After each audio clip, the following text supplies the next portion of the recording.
Hey everyone, welcome back to Build at Home. I am your host, Ricky Camilleri, coming to you from my home in Bushwick, Brooklyn. And I'm joined right now by the great Titus Welliver, who is here to talk about the sixth season of his phenomenal show, Bosch. Titus, good to see you. Thank you so much for being here. Thank you for having me. Thank you for having me.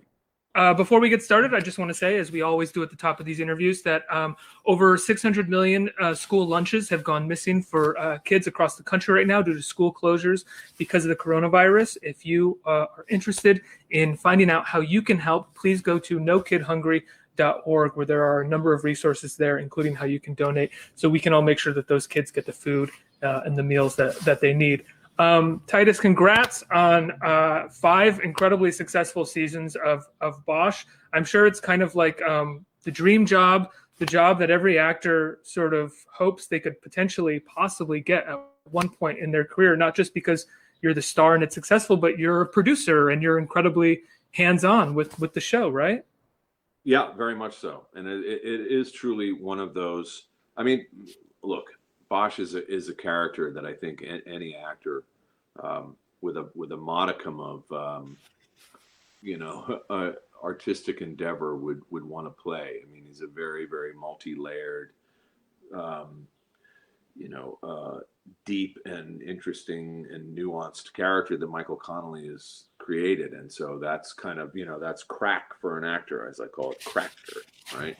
To be able to go in all these different places emotionally with his character. So it's and it is very much. It takes a village, right? I mean, it's an incredible group of writers and producers on this show, as well as hands down one of the best casts that I've ever worked with, and it's just one of those. It's a dream gig.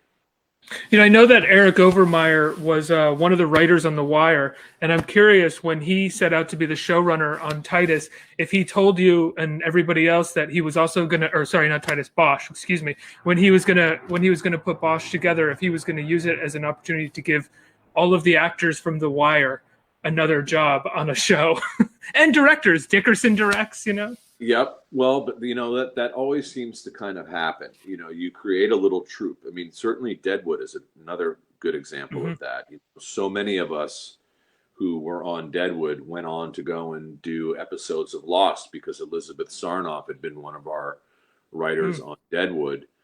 And I think, when you have relationships when writers and actors and producers and directors have relationships that work well, it makes kind of perfect sense to keep that going. And yeah, it's not just by coincidence. I mean, it's certainly, we've had so many, not just, obviously, we have Jamie and Lance, but other guys have come along from that show as well.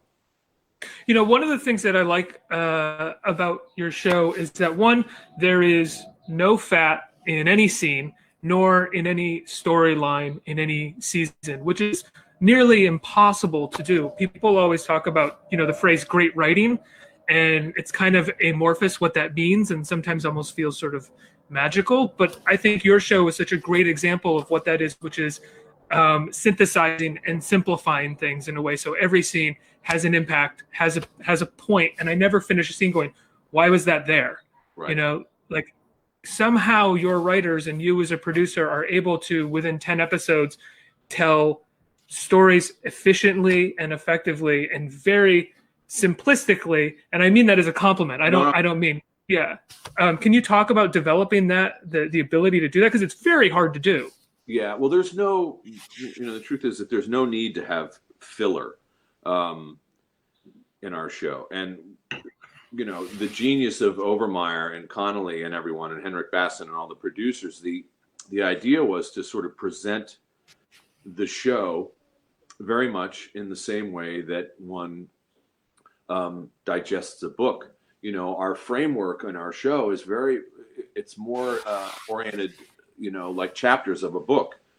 And so, there's no reason to kind of go off and be tangential. And a lot of times that occurs with network TV because obviously you want to keep the train going.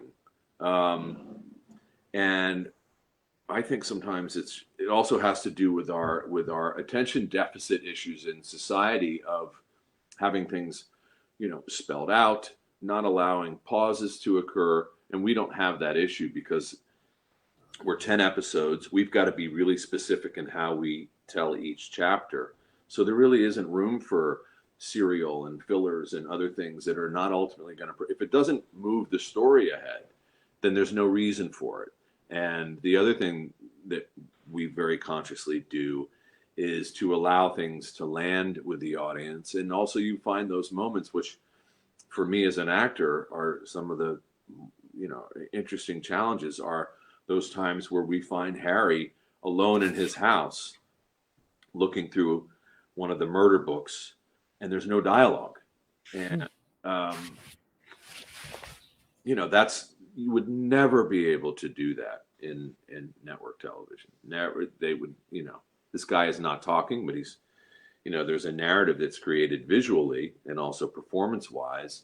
The audience is now connected enough to Harry, and also the way it's designed is that the audience, in the same way when they're reading the books, they're kind of following the case and investigation with Harry in real time. And the writers have really masterfully done that. They've created that framework that makes the audience feel like they're the fly on the wall. Did you join as a producer after in the first season after the pilot, or did that come after in the second and third season? Yeah, it came a couple seasons later, and some of that, because I never sort of took the position of, and I certainly didn't come in with my elbows out of, I'm the lead on the, I'm going to do this and I'm going to do that. It's very, very collaborative, and it was, for me, it was a gift and an acknowledgement from the producers and from Amazon as to how invested I was in the show and in ideas and very, very collaborative. I mean, it would be very easy for me to just kind of show up and do my job as an actor, but it's such a rich and creative environment and collaborative group of people that I was very much considered and brought into things rather than just, okay, you're Bosch, you're this other stuff, this writing stuff is all above your pay grade and not for you to worry about. You show up, don't walk into the furniture, and just do your thing. And I'm very much, boots on the ground with stuff that goes on. And I bounce ideas off of, Eric Overmyer and the other writers, and obviously Connolly. He's my barometer for all things Bosch. But he's very receptive, and as is Eric. So it's a truly collaborative environment. I read in an interview that you had taken the exam to become a police officer when you were younger. Is that true? Yeah, it's true. And I took the civil service exam in New York to be a cop. When you started acting, did you notice that you were immediately getting cast as, quote unquote, cop types of some kind? Did anyone tell you? Because I know sometimes when actors get their start, an agent or a manager will be like, this is what type of character you're going to be playing, and this is what we're going to go for. Yeah, I never sort of specifically branded myself in any way, because coming out of the theater, I was always kind of, I went where the role took me. And I, very early on in my career, and one of the first breaks that I got was in a film called The Lost Capone. And I gained a staggering amount of weight to play that character. So I went from being kind of this leading man working in the theater in New York. And then because my heroes did these, obviously Robert De Niro being the sort of principal guy who physically transforms himself. I put on a ton of weight, and then in the aftermath of that, never considering that it would be an issue to try to take that much weight off, it really altered my whole physicality, and so suddenly I was kind of relegated to literally going in to read for the heavy. Wow. And I don't know. And I've always kind of gravitated towards characters that were, kind of hard edged to a certain degree. But I've also played, I've played lawyers and dads, and certainly I would say I play a dad on Bosch, and that's actually, interestingly enough, that the dynamic of that relationship between Harry and Maddie on the show has been something that's very, very now central to the show, and something that the viewers really seem to gravitate towards. They like that relationship because it's not kind of there's nothing really cliche about it. I mean, it's a kind of warts and all relationship, and I think sort of a very true representation of a parent and a child, and how they navigate things. Well, they take care of each other as well. Like, we've seen her grow from teenager to essentially to an adult at this point, and as an adult, she is a peer of his in a way, and they look out for each other and take care of each other. Yeah, very much so. It's not a one-sided relationship where he's just the dad. No, because actually, when she came back into his life, he there was a whole learning curve, because obviously he had not been the custodial parent, and so suddenly they're sort of thrust in the world together. And if you remember, in the first season, she called him Harry. I mean, that was how sort of odd that relationship was. So the payoff when she called him Dad, was an interesting moment. And we've kind of watched them grow up together, and now that relationship in this upcoming season, there's a lot going on, because she's clerking for Money Chandler, which presents its own issues, because obviously Chandler, representing Bosch in the previous season, there was some a mea culpa there, in that she was able to obtain justice in which he was being framed, and in this whole reopening of this homicide case that he had worked, and yet there's still that kind of residual mistrust of the system being flawed, and also how defense attorneys kind of work the system. They take angles to kind of circumvent justice, genuine justice, and that becomes a big hurdle for he and Maddie. They bang up against it a lot this season. So that was some very interesting stuff for Madison Linson and I to play. Talk to me a little bit more about the new season. I have to say, as much as it has nothing to do with what's going on right now, there is, I mean, in the way that I felt like after the election in 2016, everything has a new relevance in a way, but there is some stuff at least in the first episode, where the hospitals are on lockdown and everyone's wondering if there's a pandemic, where I was just kind of like, oh, this feels very much like right now in a way, even though it's not the same story. No, but it was one of those odd things where here we are, right? And, well, the stake levels are very, very high, because typically in the show it's Harry catching a case, and then he and J. Edgar working it together, or working things individually. And now you've got a scenario in which the level of peril is really, really high, with this radioactive material, cesium, being stolen, which couldn't be fabricated into, say, a thermonuclear device, back nuke, but it could be a dirty bomb, which could, destroy the water system in Los Angeles, or something, for 300 years. And would, in fact, even after 300 years, would the water ever be okay for humans to drink, and or even use on plants, et cetera, et cetera. So there's a real, the threat is much broader than anything that we've ever covered in the show. But at the same time, Harry is pursuing this as a homicide case, and not as something else, because his attitude about it is that if he can catch the killers that have murdered this guy who had the accessibility to the material, then they'll be able to find the material. And of course, he's having to work with the FBI, which he has a really contentious relationship with, and which is, that exists within regular law enforcement anyway. I mean, we know from various documentaries and just talking to people that the interplay or internal conversations in between federal law enforcement and local law enforcement is funky at best. And so you've got them kind of bigfooting and trying to boss Harry around, and he's just trying to work his case. And then, of course, other things come up. And but he's also, there's the continuation from the previous season, as we saw in the end of season 5.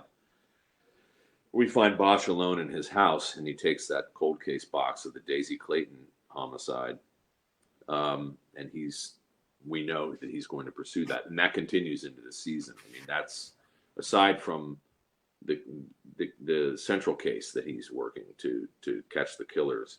He's also working the Daisy Clayton case as promised to Elizabeth Clayton, and that relationship continues. And that's that's also because it's very, very close to Harry. I mean, it's not unlike his mother's murder case, in which because Daisy Clayton was kind of a street kid, runaway, kind of a street urchin. She was part of a sort of marginalized part of society, and so the same attention was not paid to that as if it had been some local politician's kid.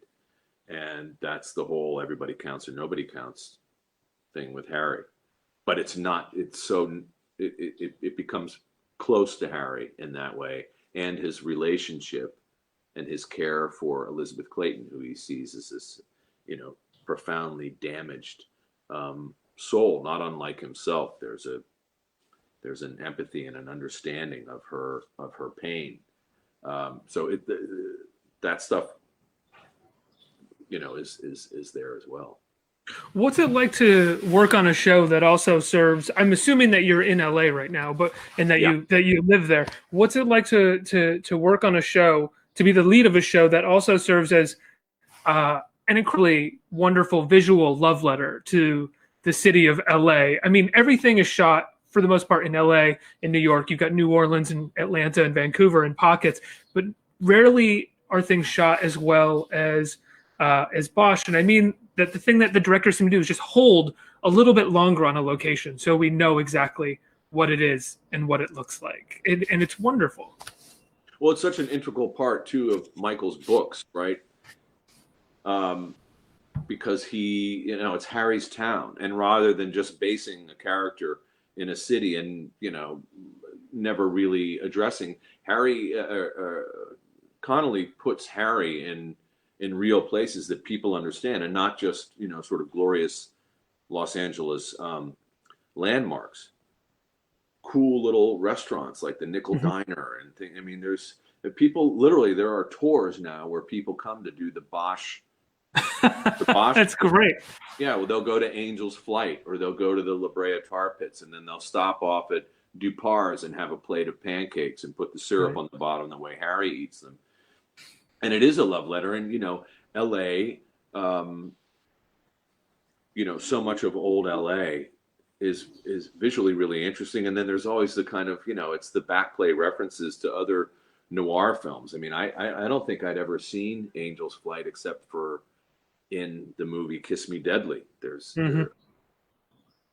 So and then also being in the LA River, there's that iconic shot of Lee Marvin in the LA River in Point Blank. And we also did the whole thing in season 1 when Bosch was pursuing Raynard Waits through the sewer, and he comes out. He's in the middle of the LA River. And we like to pay homage to some of our favorite films, and there's lots of there's some funny little Easter eggs. I'm always impressed when people pick up on them, because some of them can be super, super subtle. For instance, there was a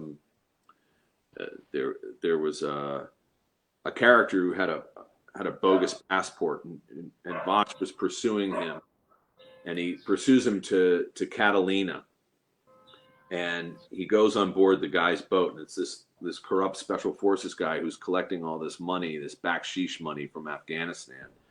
And Bosch goes onto the boat, and the guy's not there, but he finds his sort of disappearing kit, and in there is a passport, and we did a close up on the passport, and the name on the passport is Walter Kurtz, who is Brando's character in Apocalypse Now, because one of our writer producers, Tom Bernardo, and I, and we're all obsessed with that film. So we're always throwing in little bits and pieces like that, which I just think they're kind of fun. They're little things for the audience to pick up on.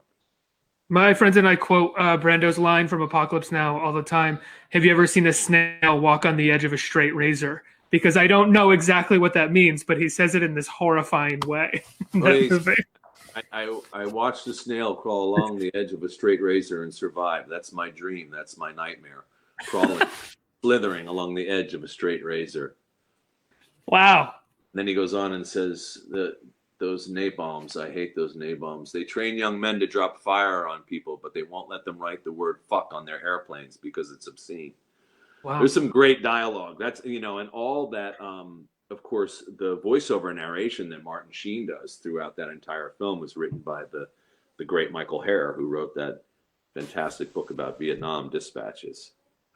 Right. Am I wrong? Was Dispatches the one that then became Full Metal Jacket? Yeah, Herr wrote that. Well, to a certain degree, but it's him all over the place. And right. It was Herr kind of went out with different groups. He would be with Marine units and with long range reconnaissance patrol guys, and he did a lot of the dialogue writing, and also then there's the famous photographer Tim Page, who shot some very, very intense images during the Vietnam War. He was a photojournalist, and that's who Hopper's character is kind of based on. Right. The crazy kind of, Kurtz's court jester. But I digress to Apocalypse Now. No, it was a wonderful digression. Before I let you go, this is an incredibly crazy, weird, strange moment that we are living in. That's why we're doing this interview from our homes. I'm curious how you've been holding up, what you've been doing to stay sane. Are you reading any books, watching any TV shows or movies to keep your brain active?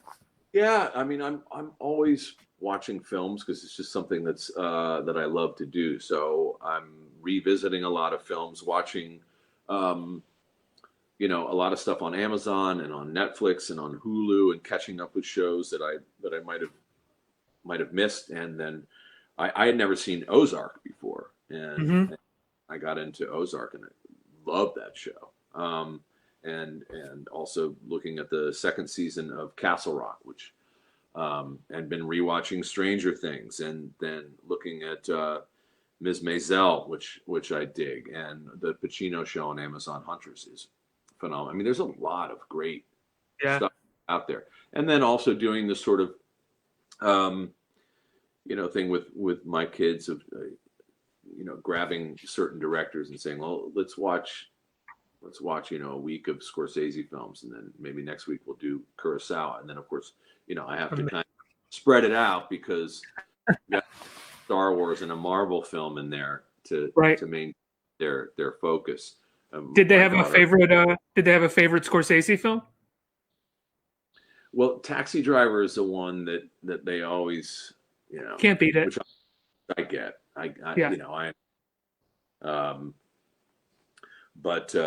And then reading, I find, ironically, with all the time, reading I find to be a little bit more difficult. And you would think, because we're in this solitary kind of confinement, that reading would be, you feel like the man in the iron mask. But it's sort of, I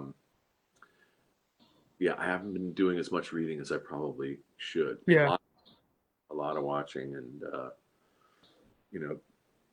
taking dogs for a walk and trying to avoid people. Although I live in Venice, and it's like a zombie apocalypse here. It's you don't see a lot of people out on the street. Yeah. At least not now. In the beginning, I was kind of stunned by,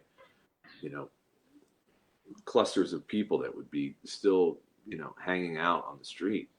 I went into immediate lockdown. So, my kids, we go out and sit on the porch and go and walk our dogs, and that's kind of it. But it's okay. Yeah. I think it's first of all, obviously it's a life and death scenario, and for my kids, it's kind of surreal because they're doing their schooling online on Zoom, and so it's all, but it will certainly be something that they'll look, I think everyone on the planet will look back on. It'll be one of those things not unlike 9/11 where, you say where, I remember where I was when X occurred. Absolutely. They are strange times, and all we can really do is do what we're supposed to do, which is stay the hell away from each other until this thing flattens. And even now, it's a lot of, and it's difficult because there's a lot of misinformation, and there's, obviously for good reason, a lot of hysteria. And, I'm trying to keep myself informed, but not going down that rabbit hole of the 24/7 news cycle. Because for me, it's really unhealthy. My kids will just say, "Dad, stop." It's extremely unhealthy. Yeah, no, for me, it's, it's better to watch, binge watch Johnny Quest than sit and, watch 3 hours of MSNBC. Yeah. It sort of becomes one of those things where you go, well, we know what we need to do. So what is, aside from checking in and seeing what the numbers are doing, and how the rest of the world is faring, where we are, I know that a steady diet would really be, it's already daunting and scary enough as it is. So no need to exacerbate it with a steady diet of just, of terror. Yeah. Titus, it's been an absolute pleasure talking to you and going down an Apocalypse Now rabbit hole. Congrats on the sixth season of Bosch, and on the upcoming seventh season, which I believe is going to be the last one, right? It will be, but we will, as I've said to people, it's not like, we're not going to do anything goofy like kill Harry or anything like that, because that's, Harry's just, he's not a guy who's ever going to just go away. He'll kind of fade away. And, if you even look in the chronology of the books, he's long since been retired, and yet he still works as an auxiliary, volunteer cold case detective for San Fernando Police Department. And I'm very proud of what we've achieved with this show. I'd be less than truthful if I said I wouldn't love to do it. I always said to Connolly from day one, when he asked me how long I saw myself playing this character, I said, I'll do it as long as they'll have me. And so, while I'll miss playing this guy, I've still got a whole other season to go and send him off properly. And the books that Eric Overmyer and company have chosen as our source material for the season is really, really, they're really great books. And we will go, here's another Apocalypse Now thing with a bang and not a whimper. Right. Titus, thank you so much for talking to me. Stay healthy, stay safe, and congrats again on the sixth season. Thanks, man. You do the same. It was a pleasure. Thanks for having me. Of course. Take care. You too.